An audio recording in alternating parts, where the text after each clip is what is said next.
The cold metal floor pressed against Hana's cheek. Her head felt heavy and everything hurt. She tried to move her hands, but thick metal cuffs held them behind her back. The air smelled strange, like burnt circuits and something else she could not name. She opened her eyes slowly.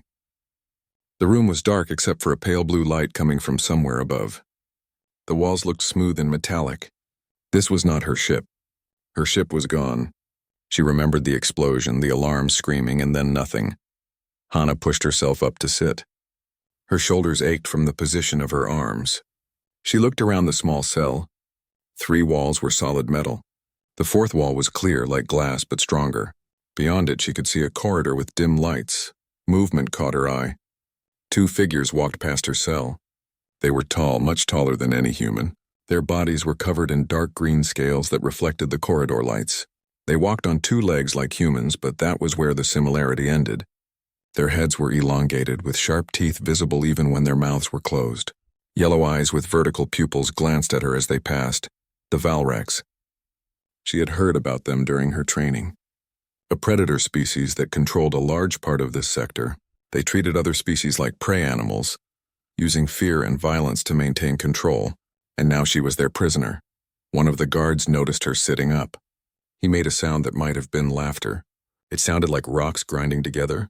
He tapped on the transparent wall with one clawed finger, then walked away. Hana took a deep breath. Fear was natural, but panic would kill her faster than her captors would. She needed to think. She needed to observe. She needed to survive long enough for rescue. If rescue was coming, hours passed, maybe days. Time felt strange in the cell with no windows and no change in the lighting. Guards walked past regularly. She counted them. 6 different individuals on what seemed like rotating shifts. They changed positions every few hours. The door to her cell finally opened with a hiss. 4 guards entered, weapons pointed at her. They moved with confidence, clearly not expecting any resistance from the small human female sitting on the floor. They grabbed her arms and pulled her to her feet. She did not resist, not yet. They needed to underestimate her. That was the only advantage she had right now. They dragged her through the corridor. She memorized everything. The distance between doors, the location of what looked like control panels, the number of guards at each intersection. All of it went into her mental map of this place. They brought her to a large room. The ceiling was high, at least 20 feet above her head. The walls were covered with screens showing various locations throughout the facility. In the center of the room stood the largest Valrex she had seen yet. He was at least 7 feet tall. His scales were darker than the others, almost black, with red markings along his arms. He wore some kind of uniform with symbols she did not recognize. His yellow eyes fixed on her with clear amusement. The guards forced her to her knees in front of him. She kept her head up, meeting his gaze. She would not look down. She would not show weakness. The large Valrex circled her slowly. When he spoke, his voice was deep and rough. The translator device in her ear converted his words to English. "A human scout," he said. "So small, so fragile. Your species is barely worth our attention, yet you dare to enter our space." Hana said nothing. She continued to watch him, her face calm. "I am War Captain Vrelk," he continued, "commander of this facility. You are the 3rd human we have captured this year." The other 2 broke quickly. "They told us everything we wanted to know before they died." "You will do the same." Still, Hana remained silent. She studied the room instead.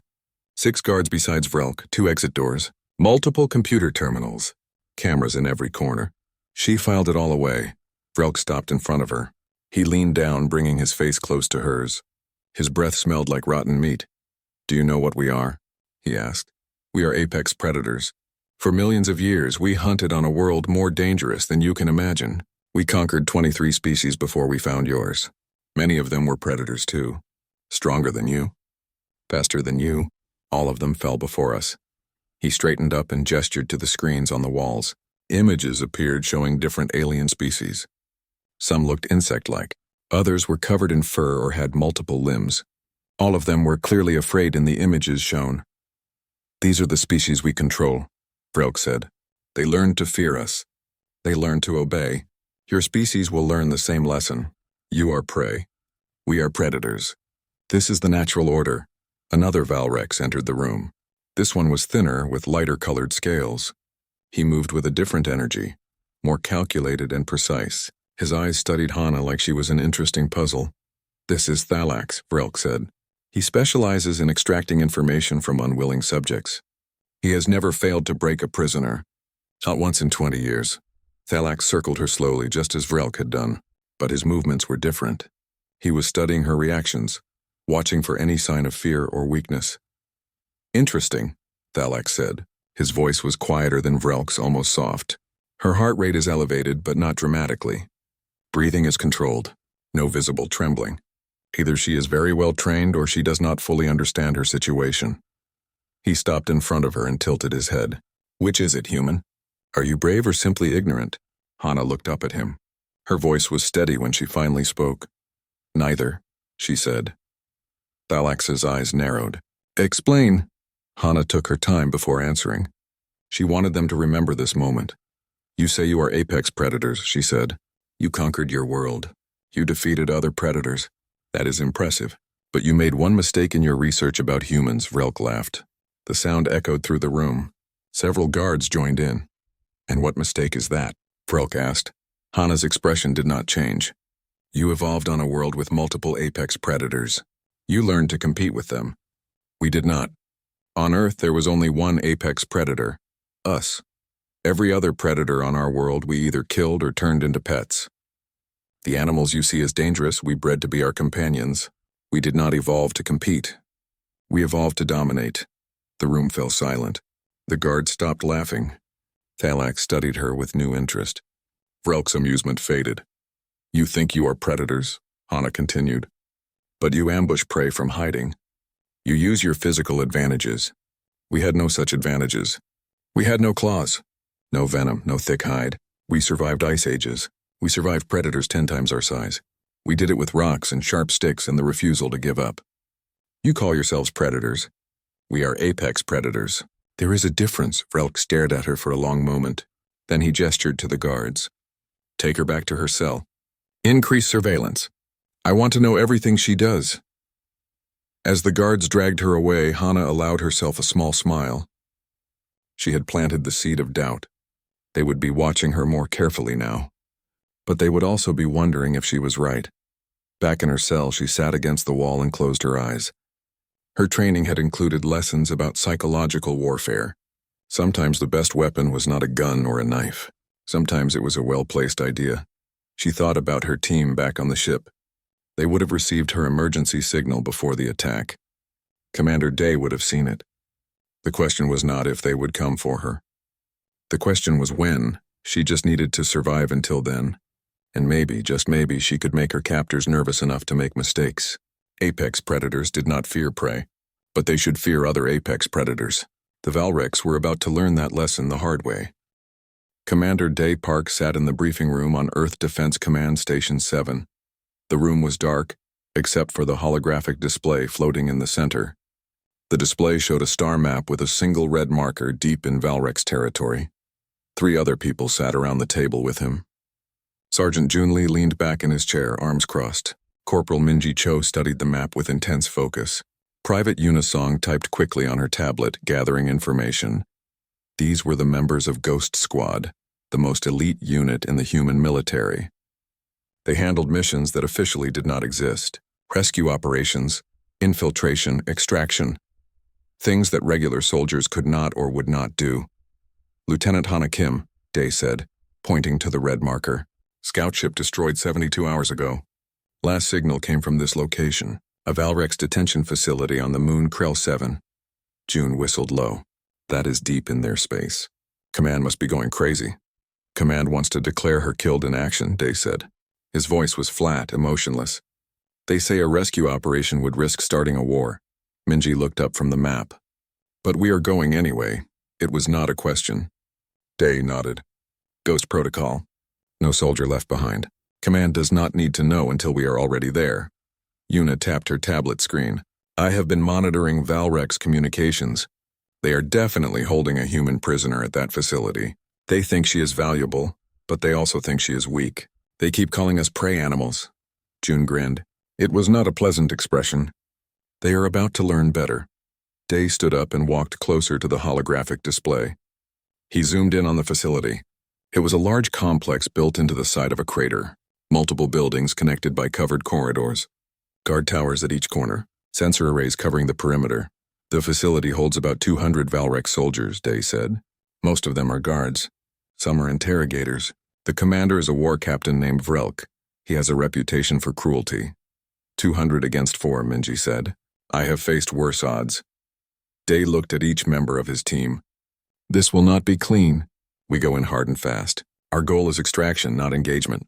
But if they get in our way, we remove them. Rules of engagement?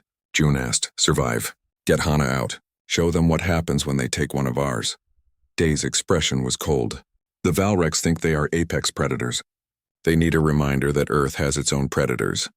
The team spent the next 6 hours planning. Yuna hacked into Valrex satellite feeds and built a detailed map of the facility. She found patrol patterns, shift changes, and weak points in their security system. Minji studied the terrain around the facility. She identified sniper positions and escape routes. Her job would be to provide cover fire and eliminate threats from a distance. June prepared explosive charges. The Valrex built strong structures, but every structure had weak points. He would find them and exploit them. Day reviewed everything. He looked for problems, backup plans, and contingencies. A mission like this had dozens of things that could go wrong. His job was to make sure they had answers for all of them. 8 hours later, they boarded the Revenant. The ship was designed for stealth operations. It had technology that made it almost invisible to sensors. The Valrex would not see them coming until it was too late. The journey to Krell 7 took 3 days. During that time, the team trained and prepared. They ran simulations of the facility assault over and over. Every team member needed to know exactly what to do at every moment. On the second day, Yuna pulled up an old file on her screen. Commander, you should see this. It is about the first contact wars. Day walked over and read the report. It was about an incident 15 years ago, when humans first encountered the Vrexian Empire. The Vrexians had captured a human medical ship. They thought the doctors and nurses would be easy to break. They were wrong. The Vrexians tortured the crew for 3 days trying to get military information. All but one died. The survivor was a nurse named Kira. After 72 hours of torture, she escaped her restraints. What happened next became legend. Kira killed 47 Vrexian guards. She used medical equipment, broken furniture, and her bare hands. She killed them in ways that terrified the survivors. Then she took control of the ship and flew it back to human space. The Vrexian Empire sued for peace 1 week later. They never captured another human ship. That story spread throughout the galaxy, Yuna said. Some species learned from it. Others, like the Valrex, apparently did not, June laughed. They are about to get their own lesson. On the 3rd day, the Revenant entered the Krell 7 system. Yuna activated the stealth systems. The ship became invisible to sensors, hiding in the darkness between the planet and its moon. Day stood on the bridge, watching the moon on the main screen. Somewhere down there, Hana was waiting. She had been alone for 3 days. She would be scared, hurt, maybe tortured, but she was alive. He could feel it. All systems ready, Yuna reported. We can begin the approach whenever you give the order. Minji checked her sniper rifle one more time. June inspected his explosives. They were ready. They had been ready since the moment they learned Hana was captured. Day thought about what they were about to do. 4 humans against 200 Valrex. On paper, it looked impossible.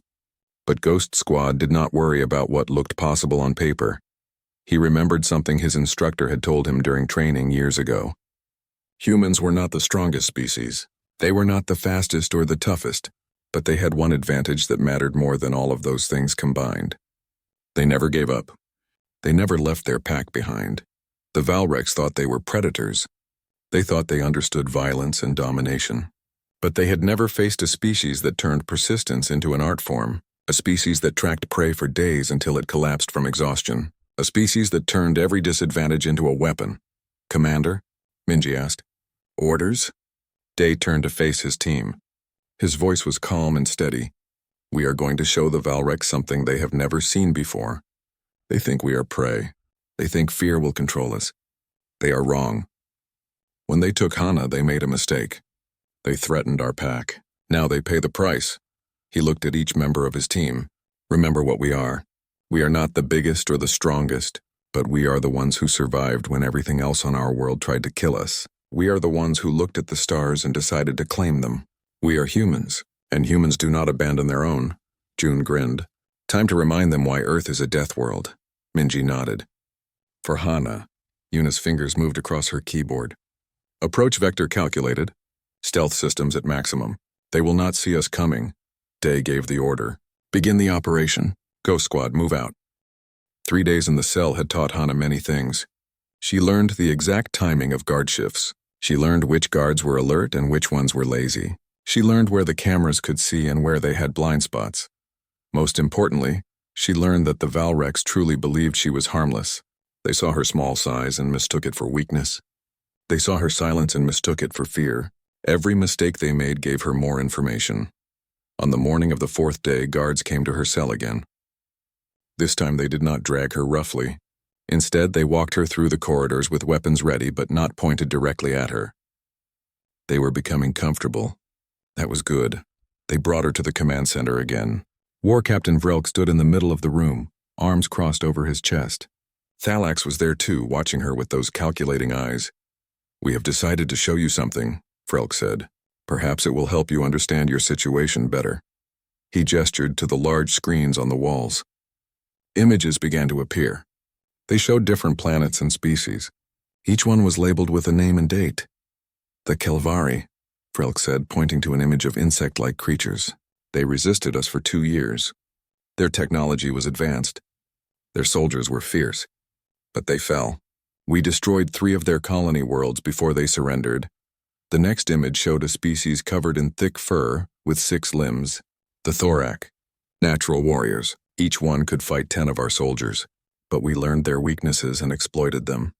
Now they serve us as shock troops. More images followed. More species. More conquests. The Valrex had been very busy building their empire. Each story ended the same way. The species either submitted or was destroyed. Hana watched it all carefully. She was not looking at the images of defeated species. She was studying the command center. She counted terminals. She noted which screens controlled security systems. She memorized the positions of guards and exits. "Do you understand now?" Vrelk asked. "Your species is no different from these others. You are not special. You are not strong. You are just another prey animal that wandered into our territory." Hana finally looked at him. "You are wrong." Thalax moved closer. "Explain your reasoning." "I am curious. All of those species you conquered," Hana said, gesturing to the screens. "They were alone. They had no allies. No one came to help them when you attacked." "Humans are different," Vrelk laughed. "Different? How?" "Your species is divided into hundreds of factions. You fight wars among yourselves. You cannot even agree on simple things. Why would they unite to save one captured scout?" "Because of pack bonding," Hana said calmly. "It is something you did not research properly. Humans fight each other, yes. We argue and compete, but the moment an outsider threatens one of us, all of that stops. We become one pack, and packs protect their members." Thalax studied her face. "You truly believe this? You believe someone will come for you?" "I do not just believe it," Hana said. "I know it. My team saw my emergency beacon. Commander Day never leaves soldiers behind. None of our units do. It is the one rule we never break." Vrelk waved a clawed hand dismissively. "One team against this entire facility? Even if they try, they will fail.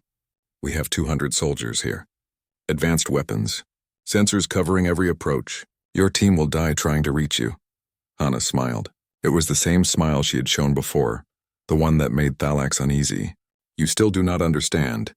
You keep making the same mistake. You think strength comes from size and numbers. You think predators win through intimidation?" She leaned forward as much as her restraints allowed. "Humans are not like you. We did not evolve to be the biggest or the strongest. We evolved to be smart, to adapt, to persist. You know what made us the apex predator on Earth? We did not give up. Ever. We tracked prey for days until it collapsed from exhaustion. We survived in every environment on our planet, from frozen wastelands to burning deserts. We turned our weaknesses into advantages." Thalax tilted his head.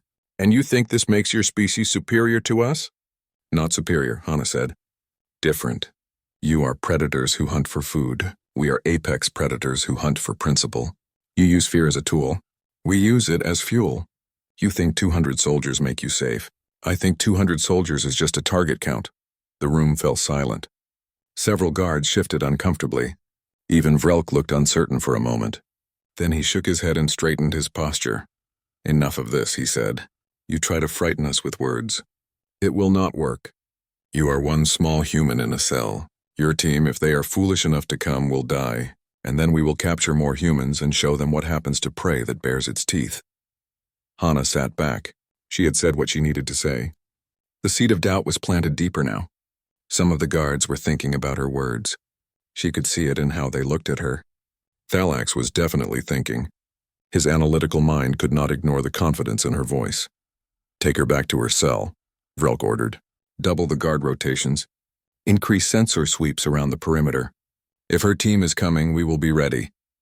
As the guards escorted her back through the corridors, Hana noticed something. They were more alert now, more nervous. They kept glancing at her, then at each other. Her words had affected them more than Vrelk wanted to admit. Good. Nervous guards made mistakes. Back in her cell, she settled against the wall and closed her eyes. She could feel it now. Something was different in the facility. The energy had changed. The Valrex were still confident, but they were also preparing. They were taking her warning seriously, even if they did not want to admit it.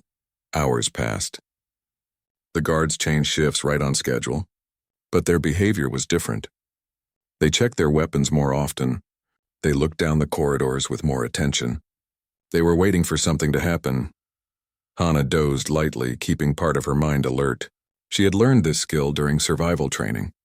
The body could rest while the mind stayed aware of danger. Then she heard it, a faint sound from somewhere above. A metallic click that did not belong to the normal sounds of the facility. Her eyes opened instantly. A moment later, alarms started blaring throughout the facility. Red lights flashed in the corridors. Guards rushed past her cell, weapons ready, voices shouting in their language. In the command center, Vrelk stared at his screens in confusion. The perimeter sensors were going dark one by one. Section by section, his facility was going blind. External cameras showed nothing. Motion detectors reported no movement. But something was definitely out there. What is happening? He demanded. A technician frantically typed on his console. Unknown, sir. Systems are failing, but we detect no attack. No ships on sensors. No ground forces visible. It is like the equipment is just stopping on its own. Thalax stood beside Vrelk, his expression thoughtful. It is not equipment failure. This is deliberate. Coordinated. Someone is taking down our systems from the outside. Vrelk's eyes widened as understanding hit him. He turned to look at the corridor where Hana's cell was located. The human, she knew. She was stalling us, making us think about her team while they got into position. Send all available guards to secure the prisoner, Vrelk ordered. If they want her, they will have to go through an army. In her cell, Hana stood up and walked to the transparent wall. She could hear the chaos in the facility. The running footsteps. The shouted orders. The sound of the Valrex preparing for battle. She pressed her hand against the cool surface of the wall and whispered to herself.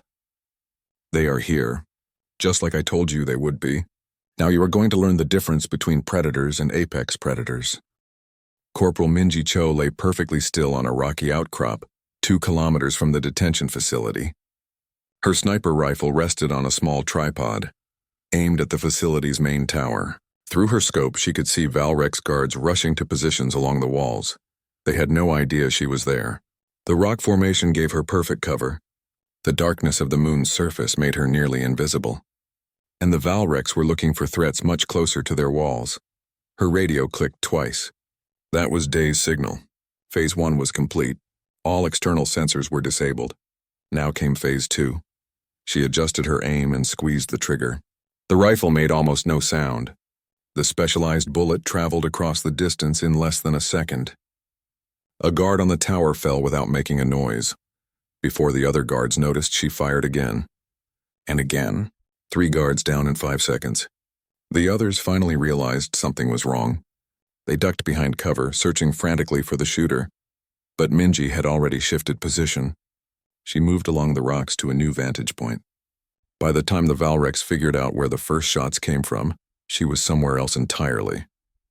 Inside the facility, Sergeant Jun Lee crept through a maintenance tunnel beneath the main complex. Yuna had found this tunnel in the facility blueprints. It was meant for servicing underground power lines. The Valrex apparently did not think anyone would use it for infiltration. That was their mistake. June carried a bag full of explosive charges. Each one was carefully designed to create maximum damage in specific locations. He moved silently through the darkness, placing charges at key support structures. Above him, he could hear the sounds of boots running. The Valrex were mobilizing their forces.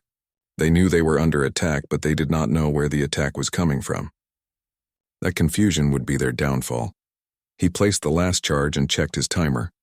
5 minutes until detonation. That would give him enough time to reach the rally point. He activated the sequence and started moving back through the tunnel. Private Unisong sat in the Revenant, fingers flying across multiple keyboards. On her screens, she could see every system in the Valrex facility. She had complete access now. Their security protocols were good, but human encryption technology was better. She started her work methodically. First, she locked down the barracks. Heavy blast doors slammed shut, trapping dozens of guards inside their own sleeping quarters. Then she cut power to entire sections of the facility, creating zones of complete darkness. The Valrex relied heavily on their eyesight. Darkness was their enemy. But humans had technology for that. Night vision. Thermal imaging. The darkness that confused the Valrex would be an advantage for Ghost Squad. Life support compromised in sectors 3 through 7, she reported into her radio. Detention block is now isolated. All routes to the prisoner converge on Corridor 9. Day's voice came back. Understood. Beginning entry now. Commander Day Park moved through the facility like a shadow. He wore light armor and carried weapons designed for close combat. His helmet display showed him a map of the facility with real-time updates from Una. Friendly positions glowed blue. Enemy positions glowed red. There were a lot of red dots. He moved through a darkened corridor. His night vision turned everything green. Ahead, he saw 3 guards trying to restore power to a control panel. They did not see him coming. He engaged them fast and efficient. No hesitation, no mercy. The guards went down before they could raise an alarm. Day kept moving. Every second counted. He turned a corner and found himself facing a squad of 10 Valrex. They had weapons ready and were moving with purpose toward the detention block. They saw him immediately. For a moment, both sides froze. The Valrex were clearly surprised to see a single human standing in their path. They probably expected an army. What they got was one soldier who was not afraid of the odds. Day threw a flashbang grenade. The Valrex, with their sensitive eyes, were instantly blinded. He moved through them while they were disoriented. His combat knife found weak points in their armor. His sidearm dropped the ones who recovered too quickly. In 20 seconds, all 10 were down. Day checked his ammunition and kept moving. The detention block was close now. In another part of the facility, June emerged from the maintenance tunnel. He immediately encountered a patrol of 6 guards. They raised their weapons, but June was faster. He charged them directly. The Valrex expected him to take cover and shoot from a distance. They did not expect him to close the distance. In close quarters, their size became a disadvantage. They could not maneuver as quickly. June used that against them. He moved between them, never staying still. His combat knife flashed in the dim emergency lighting. When one guard tried to grab him, he used the guard's own momentum to throw him into his companions. The fight lasted less than a minute.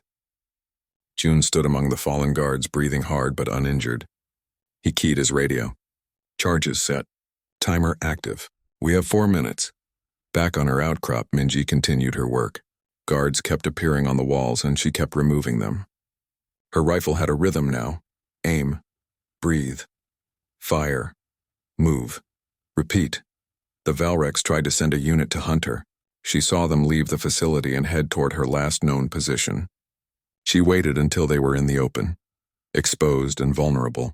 Then she systematically eliminated them one by one. The survivors retreated back to the facility. They had learned that going outside was suicide. That was fine with Minji. Keeping them trapped inside was part of the plan. Day reached the detention block. The corridor ahead was filled with guards, at least 30 of them, all positioned to stop anyone from reaching the prisoners. In the middle of the formation, he could see Vrelk and Thalax. They had clearly decided to make their stand here. All their remaining forces concentrated in one place. On paper, it was a good strategy. 30 trained soldiers with superior firepower against one human. But Day was not alone. June appeared from a side corridor, covering the left flank. His weapons were ready. His expression was focused. Yuna's voice came through the radio. I am locking down all exits from that corridor. They cannot retreat. I am also cutting the lights in 3, 2, 1. The corridor went completely dark. The Valrex shouted in confusion. They could not see anything. But Day and June could see everything through their night vision. What happened next was not really a fight. It was a demonstration. A lesson in why humans were apex predators. The Valrex had numbers and strength, but the humans had technology, training, and the absolute determination to succeed. Day and June moved through the darkness like ghosts. They used every advantage they had: stun grenades to disorient, smoke to confuse, precision strikes to critical targets. The Valrex tried to fight back, but they were fighting blind against enemies who could see perfectly. Vrelk fired his weapon wildly into the darkness, hitting nothing. Thalax tried to organize a defense, but his orders were lost in the chaos. Guards stumbled into each other, unable to tell friend from enemy in the blackness. When the emergency lights finally came back on, only Vrelk and Thalax were still standing. The rest of the guards lay unconscious or dead around them. Day stood a few feet away, weapon aimed at Vrelk. June covered Thalax. Vrelk stared at them in shock. His hands trembled as he realized what had just happened. 30 trained soldiers defeated by 2 humans in less than 3 minutes. Impossible, he whispered. Day's voice was cold and emotionless. Where is Lieutenant Hana Kim? Vrelk pointed with a shaking claw toward a cell door at the end of the corridor. Day nodded to June, who moved to secure the 2 Valrex officers. Day walked to the cell door and opened it. Inside, Hana sat against the wall. She looked up as he entered. Despite days of captivity, her eyes were clear and focused. "Took you long enough, Commander," she said with a slight smile. Day cut her restraints with his knife. "Sorry for the delay. We had to clear some obstacles." He helped her to her feet. "Can you walk?" Hana tested her legs. They were stiff but functional. "I can run if I need to. Let us get out of here." Hana walked out of her cell on steady legs. The corridor was filled with fallen Valrex guards. She looked at them without emotion. These were the same guards who had mocked her, who had thought she was weak and helpless. Now they lay defeated while she walked free. Day handed her a sidearm. "We have 2 minutes before June's charges go off. We need to move fast." June had Vrelk and Thalax on their knees, hands secured behind their backs. The war captain looked up as Hana approached. His yellow eyes were filled with something new. "Fear. You," Vrelk said. "How? 4 humans against 200 of my best soldiers. It is impossible." Hana knelt down to look him in the eye. "I told you." "You made a mistake. You thought we were prey. You thought size and strength were all that mattered. But humans did not reach the stars by being the biggest or the strongest. We got here by being smart, by adapting, by never giving up." Thalax spoke up, his voice strained. "This was not combat. This was slaughter. You moved through the darkness like you owned it. Our soldiers could not see you, could not track you. How?" "Technology," Day said. "Night vision, thermal imaging, communication systems. You relied on your natural abilities. We enhance ours with tools. That is what humans do. We make ourselves better."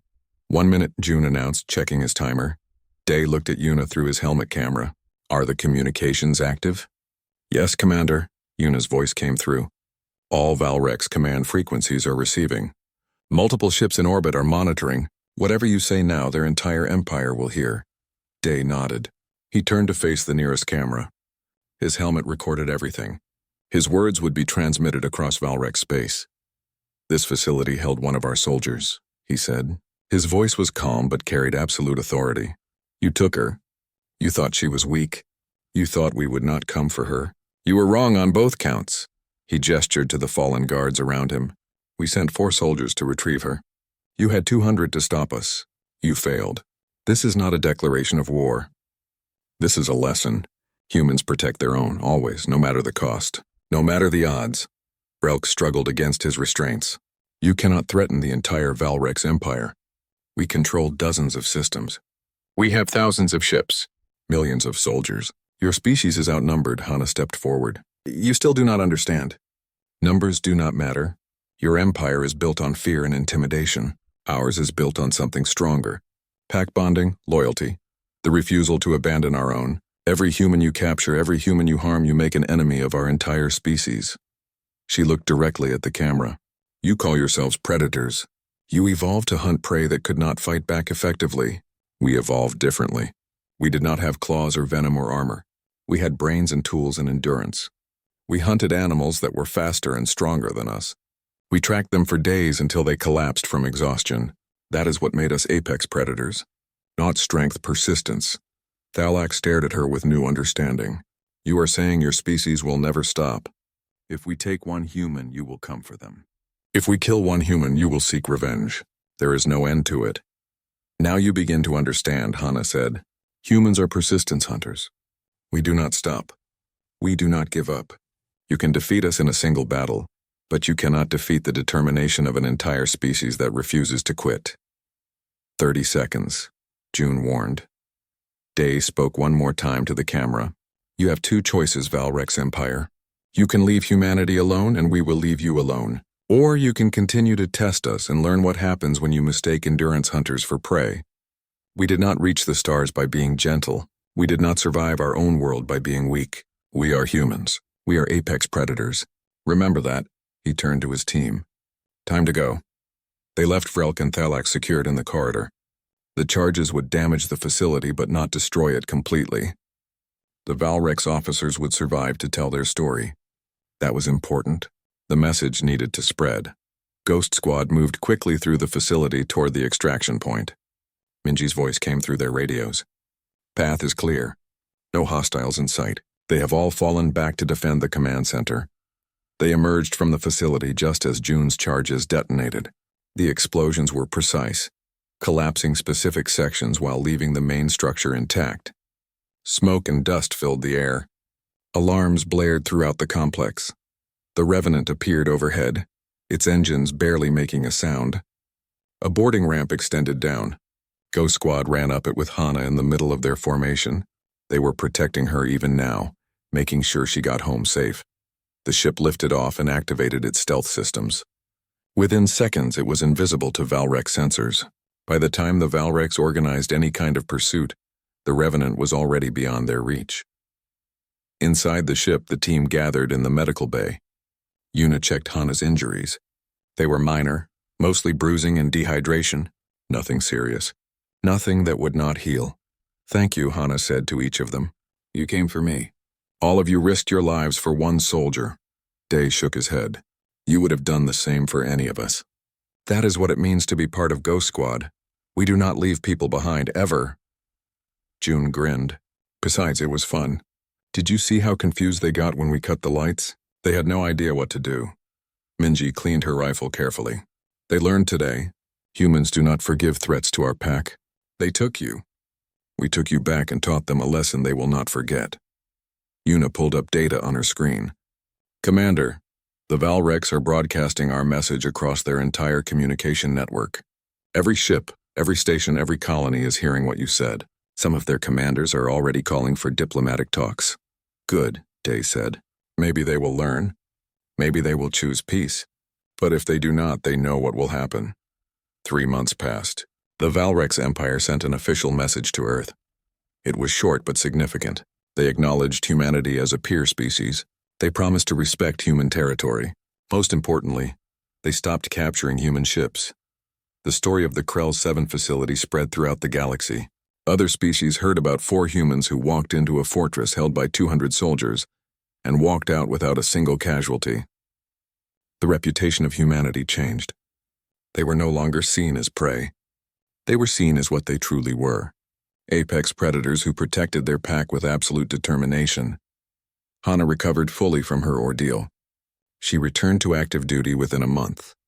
When command offered her a desk position for safety, she refused. She wanted to be back in the field.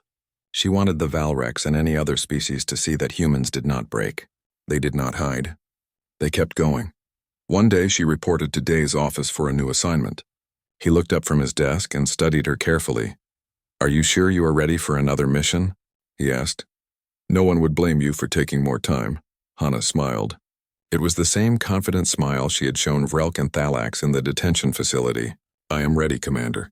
In fact, I want to go back to Valrex space. I want them to see me. I want them to remember what happens when they underestimate us. Day nodded slowly. He understood. The best way to prevent future conflicts was to remind potential enemies of past lessons. Hana's presence in Valrek space would be a constant reminder, a living symbol of human determination. Approved, he said, but you take a full squad with you this time. We proved our point. Don't need to take unnecessary risks, Hana saluted. Understood, sir. As she left his office, Day thought about the future. The galaxy was full of predator species. Many of them, like the Valreks, had built their empires on intimidation and violence. They saw smaller species as prey. They saw compassion as weakness. They needed to learn the truth about humans. Humans were compassionate, yes. They formed bonds with other species. They preferred peace to war. But that compassion did not make them weak. It made them stronger. Because a species that cared for its members would fight harder to protect them. Predators hunted for food. Apex predators hunted for survival, but humans? Humans hunted for principle, for loyalty, for the simple idea that no one in their pack should be left behind. That made all the difference. In a command center on the Valrek's homeworld, military advisors watched recordings of the Krell 7 incident for the 100th time. They studied every movement of the human soldiers. They analyzed their tactics. They tried to understand how F-200. It was not just their technology, one advisor said. It was their mindset. They never doubted they would succeed. They never considered retreat. They moved with absolute purpose, and what do you recommend? The Supreme Commander asked. The advisor considered carefully before answering. We avoid conflict with humanity. We treat them as equals, not prey. And we remember the lesson of Krell 7. There is a difference between predators and apex predators. We are predators. They are apex predators. We should not forget that again. The Supreme Commander nodded in agreement. The decision was made. The Valrek's empire would pursue peace with humanity, not because they were afraid, they told themselves, but because they were smart enough to recognize a superior opponent. Across the galaxy, other species owned conclusions. Some saw humans as potential allies. Others saw them as threats to be avoided. But all of them learned one important lesson. Humans were small. They were